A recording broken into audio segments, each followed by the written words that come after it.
রঞ্জিত কি বাইক নিয়ে এসছে আমরা ওর কাছ থেকেই শুনে নেই।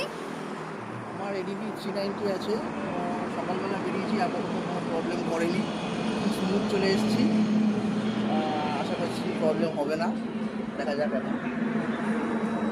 এটা হলো রঞ্জিতের বাইক, এটা আমাদের ইচ্ছেডানার লোগো, এটা ওর অ্যাডভেঞ্চার বেঙ্গলের লোগো, আর এটা হচ্ছে রাইট টু ব্রিথের লোগো, আর এটা আমাদের ইচ্ছেডানার ইউটিউব চ্যানেল। এবার যাব তুহিনের কাছে। তুহিন কি বাইক নিয়ে এসছে? তুহিন নিজের বাইকের ইন্ট্রোডাকশন দাও।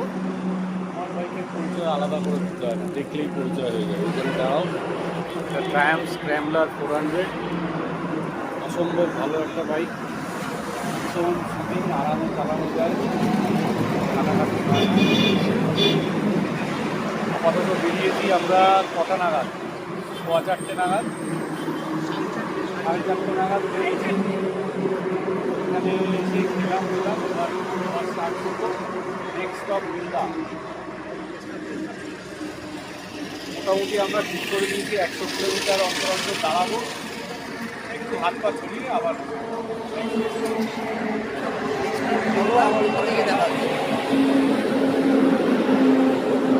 পলি রেডি হচ্ছে, হেলমেটটা পরবে, পরে বাইকে উঠবে।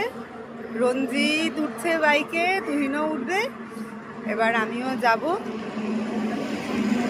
চলো তাহলে আমাদের পরবর্তী ডেস্টিনেশনে গিয়ে আমরা আবার ভিডিও করছি, মাঝখানে যেতে যেতে রাস্তার কিছু ভিডিও দিতে থাকবো।